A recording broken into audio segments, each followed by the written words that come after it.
श्री गोविंद भक्ति चैनल को देखने के लिए परम पूज्य श्री महाराज जी के YouTube चैनल को सब्सक्राइब करें तथा पूज्य महाराज श्री जी की कथाओं को सर्वप्रथम देखने के लिए बेल आइकन दबाना ना भूलें। ईर्ष्या, जेलसी, किसी की तरक्की करते देखो या कोई बहुत अच्छा काम कर रहा है तो दूसरा व्यक्ति वैसे ही सोचता है कि भाई मैं क्यों नहीं कर पा रहा। ये नहीं सोचता कि मैं क्यों नहीं कर पा रहा, वो करने की कोशिश नहीं करता और दूसरे को करने नहीं देता। यही ईर्ष्या जिसको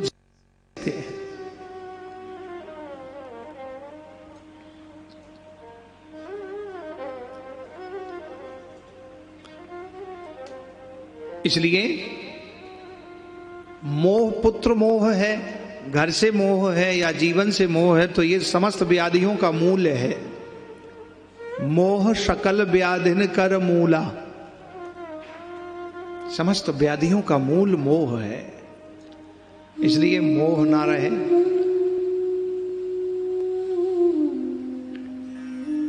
इसका मतलब ये नहीं है कि काम, क्रोध, लोभ, मोह, मद, मत्सर किसी के अंदर नहीं है, सबके अंदर होता है, लेकिन वो अपने जीवन में वो इन 6 अविद्या के जो प्रकार हैं इनके वशीभूत ना हो। ये 6 अविद्या सबके अंदर है, लेकिन इसके वशीभूत ना हो जाए। तो ये भगवान की 2 प्रकार की माया है, एक विद्या रूपी माया, एक अविद्या रूपी माया। अविद्या रूपी माया के 6 प्रकार हैं, रूप हैं, और विद्या रूपी माया के 2 प्रकार हैं। 2 प्रकार कौन कौन से हैं? विद्या रूपी माया के 3 रूप हैं, 3 स्वरूप हैं। वो 3 रूप में त्रिगुणातीत हैं, जो तीनों गुणों से परे हैं, और वो भगवती माँ श्री महाकाली, महालक्ष्मी, महासरस्वती के रूप में है। उनकी उपासना करने से फिर ये काम, क्रोध, लोभ, मोह, मद, मत्सर ये पास में नहीं आते। तो सबसे पहले महात्म्य में भगवान के सत्य रूप का वर्णन किया कि सच्चिदानंद रूपाय विश्वोत्पत्त्यादि हेतवे। सच्चित आनंद स्वरूप है भगवान का, तो ये तीनों को मिलाया तो सच्चिदानंद हो गया। और सच्चिदानंद भगवान की शरण में जो जाता है तो ये 6 प्रकार की अविद्या से बचे, और 6 प्रकार की अविद्या उसके पास झांकती नहीं है जो भगवान की शरण में आ जाता है। मीराबाई भगवान की शरण में आई है। मीराबाई कोई साधारण नहीं थी, भगवान के लिए उन्होंने अपना जीवन वार दिया। मेवाड़ की थी, हम आप जैसा ही उनका शरीर था, लेकिन सच्चे हृदय से उन्होंने भगवान से प्रीति रखी। अभी कलयुग की बात है, ज्यादा समय थोड़ी भी था। मीराबाई को गए सामरिया, भगवान श्याम सुंदर रण छोड़ रहा है भगवान डाकोर में, मीराबाई का शरीर भगवान की मूर्ति में समाहित हो गया, सशरीर भगवान ने अपने में ले लिया। देखते देखते लोग आवाज दे रहे हैं कि मीराबाई को भगवान ने अपने में ले लिया। भगवान श्री कृष्ण की प्रतिमा मूर्ति में समाहित हो गई मीराबाई। कैसे पता लगा? मीराबाई के एक चुनरी का छोड़ रह गया था, तो मीरा ने भगवान के चरणों का आश्रय लिया।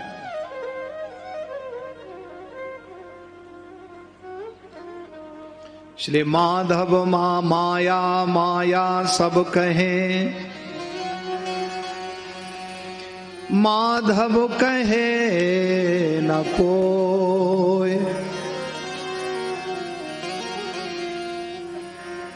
माधव नित चित धरत है, माधव नित चित धरत है, तो माया चेरी हो।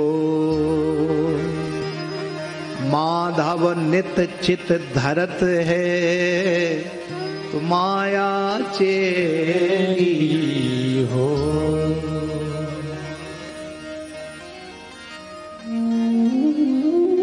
माधव का चित्त माधव में जो अपना चित्त नित्य धरता है, नित्य अपना चित्त माधव चित्त चोर में लगाता है, चाहे वो सखा के भाव से, मित्र के भाव से, स्वामी के भाव से, सेवक के भाव से, पुत्र के भाव से,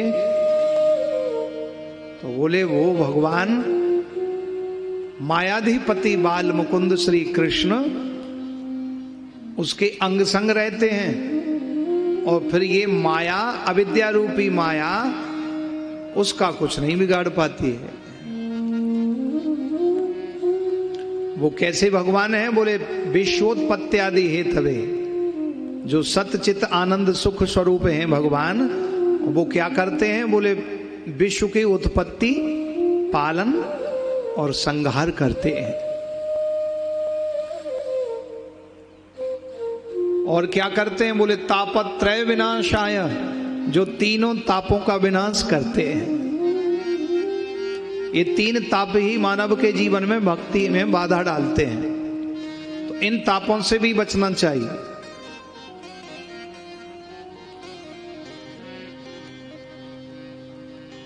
दैहिक दैविक भौतिक तापा, दैहिक दैविक भौतिक तापा, दैहिक दैविक भौतिक तापा, दैहिक दैविक भौतिक तापा, दैहिक दैविक भौतिक तापा, दैहिक दैविक भौतिक तापा, राम राज्य का हुई नहीं व्यापा, राम राज्य का हुई नहीं व्यापा, राम राज्य का हुई नहीं व्यापा, राम राज्य का हुई नहीं व्यापा, मोरे एक सबई तुम स्वामी, मोरे एक सबई तुम स्वामी, मोरे एक सबई तुम स्वामी, मोरे एक सबई तुम स्वामी, दीन बंधु और अंतर्यामी, दीन बंधु अंतर्यामी, दीन बंधु और अंतर्यामी, दीन बंधु अंतर्यामी। दैहिक दैविक भौतिक तापा, ये तीन प्रकार के ताप हैं जो मानव की भक्ति में बाधा करते हैं। लेकिन जो भगवान की शरण में आते हैं, ये तीनों ताप उसकी रक्षा करते हैं, उसको बचा लेते हैं। दैहिक माने देह में कष्ट होवे, वो दैहिक ताप। दैविक ताप देवताओं के प्रकोप का नाम दैविक ताप।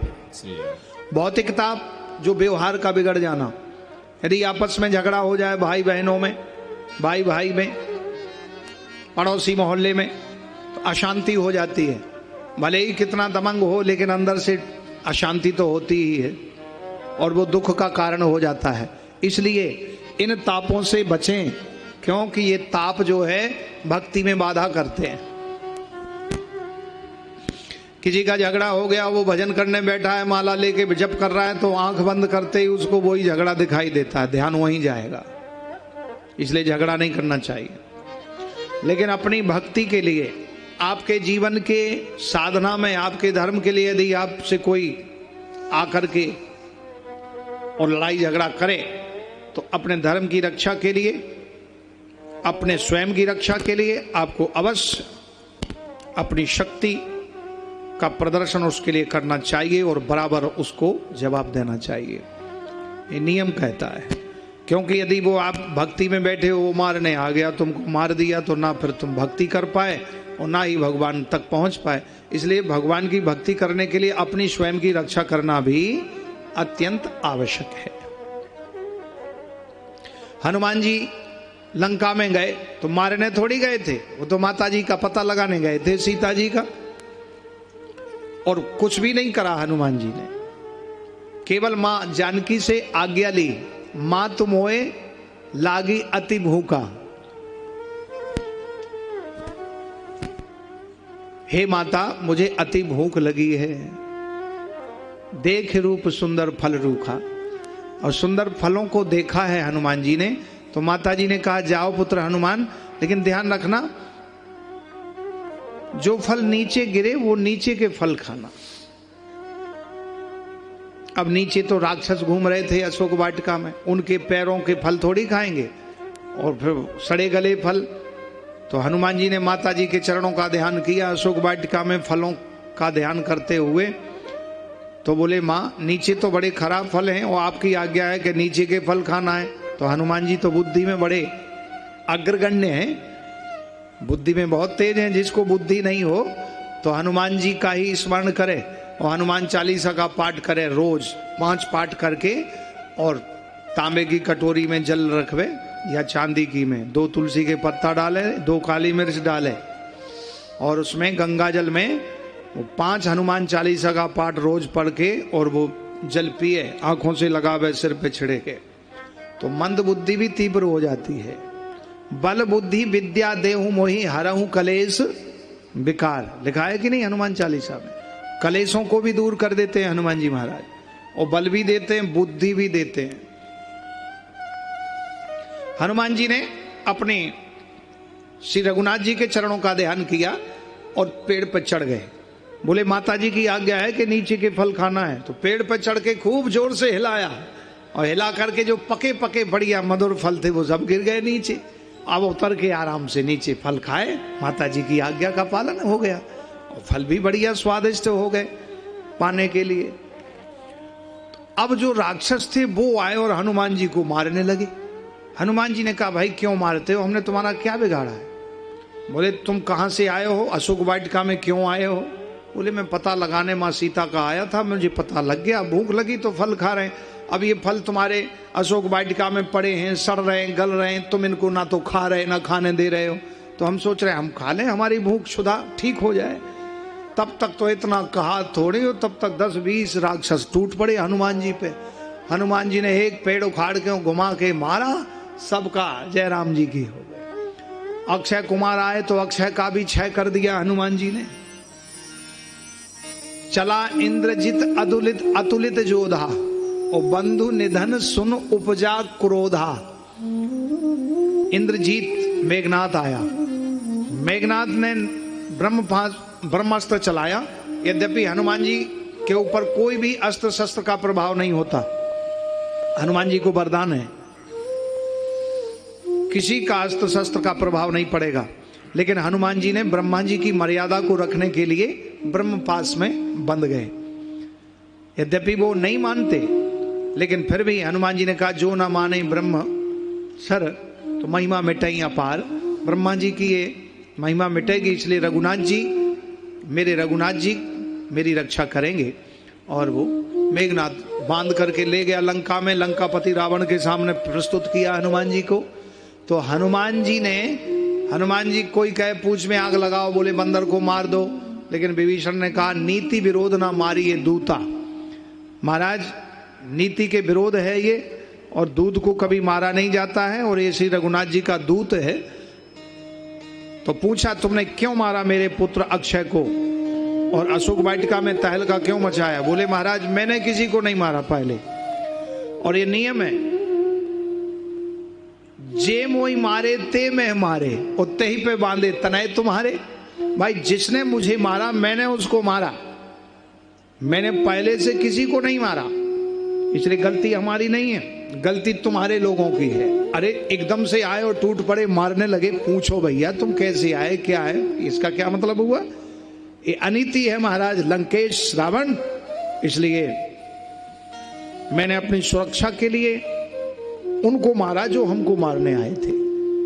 तो कहने का तात्पर्य हनुमान जी जैसा भक्त राम रघुनाथ जी का कोई नहीं है। भक्त यदि ये सोचें कि हम तो केवल माला झोली ही जपेंगे और बस इसी से भगवान रक्षा करेंगे, भगवान ने बुद्धि भी दी है आपको, अपनी रक्षा के लिए हर घर में तलवार रखना चाहिए। हंसने वाली बात नहीं है, तुम्हारे घरों में डंडा भी नहीं मिलेगा। यदि 2-4 आदमी आ जाएंगे तो डंडा भी नहीं है तुम्हारे घर में, और कोई तलवार लेके आ गया तो निहत्थे पे बहुत जल्दी तलवार मारेगा, क्योंकि उसके पास कुछ है नहीं। और तुम्हारे हाथ में तलवार होगी, भले नहीं चलाना चाहते हो, चलाना नहीं जानते, लेकिन अगला डरेगा कि उसके हाथ में तलवार है, मार देगा, तो एक कदम पीछे हट जाएगा।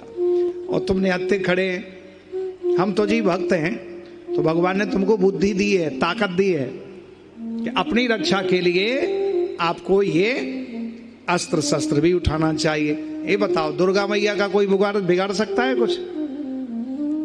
माता भगवती खड्ग, खप्पर, त्रिशूल, धनुष, सारंग, चक्र लिए हुए हैं। क्यों लिए हुए हैं?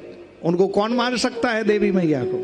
लेकिन माता दुर्गा अपनी सुरक्षा के लिए और पापियों को वध करने के लिए त्रिशूल, जिसका सिर काटना उसके लिए चक्र और खप्पर लिए हैं, पापियों का खून जमीन में ना गिरे, नहीं जमीन अपवित्र हो जाएगी, इसलिए खप्पर में लेके अग्नि ज्वाला के रूप में जला देती है। राम जी से किसी ने पूछा कि हे प्रभु, आप तो जगत पिता हैं, आपको कौन मार सकता है? आपके इशारे पे सृष्टि चलती है, एक भ्रुकुटी भंग से सारा प्रलय हो जाता है, सुनामी लहर आ जाती है, तो आपको धनुष बाण लेने की क्या जरूरत है? श्री रघुनाथ जी ने कहा कि मैं स्वयं भगवान हूं, लेकिन अपने स्वयं की सुरक्षा के लिए मैं अपना शस्त्र धारण किए हूं, इसलिए अपनी रक्षा के लिए कुछ अवश्य रखना चाहिए। फिर हमारे यहाँ तो देवी मैया की पूजा में माता खड्ग की पूजा होती है। स्पष्ट दुर्गा सप्तशती में देवी भागवत में लिखा है, खड्गम चक्र गदे सुचाप परिघान चूलम भुसुंडिम शिरा शंखम समदधतिम करैष्टिनयनाम सर्वांग भूषावृताम नीलास्मद्युतिमास पाददस्काम शेवे महाकालिकाम यामास्तौत्सपिते हरऊ कमलजो हंतुम मधुम कैटभम। तलवार की पूजा होती है। मां भगवती का सबसे प्रिय शस्त्र खड्ग है, तो पूजा के लिए अपने घर में अवश्य रखना चाहिए।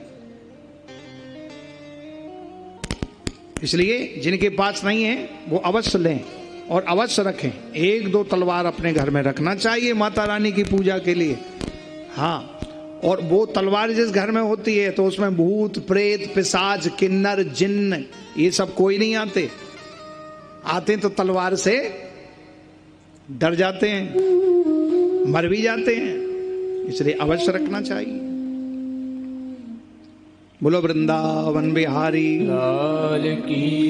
इसलिए हनुमान जी मुष्टिका लिए रहते हैं अपनी स्वयं की सुरक्षा के लिए, और निहत्थे हो गए तो कोई भी मार जाएगा तुमको तो।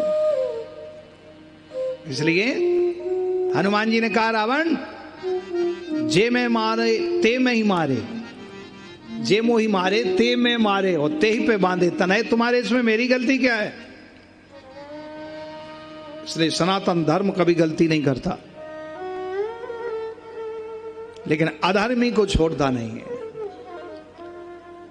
इसलिए भगवान के चरण कमलों में यही प्रार्थना है कि अविद्या रूपी माया से कैसे बचें।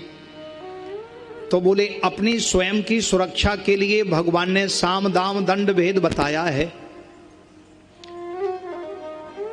स्वयं की सुरक्षा के लिए और साधक के लिए, बोले साधक के लिए तो भगवान के चरणों में समर्पित रहे, लेकिन अपने स्वयं की सुरक्षा के लिए कुछ भगवान ने जो बुद्धि दी उसका प्रयोग करे, सदुपयोग करे।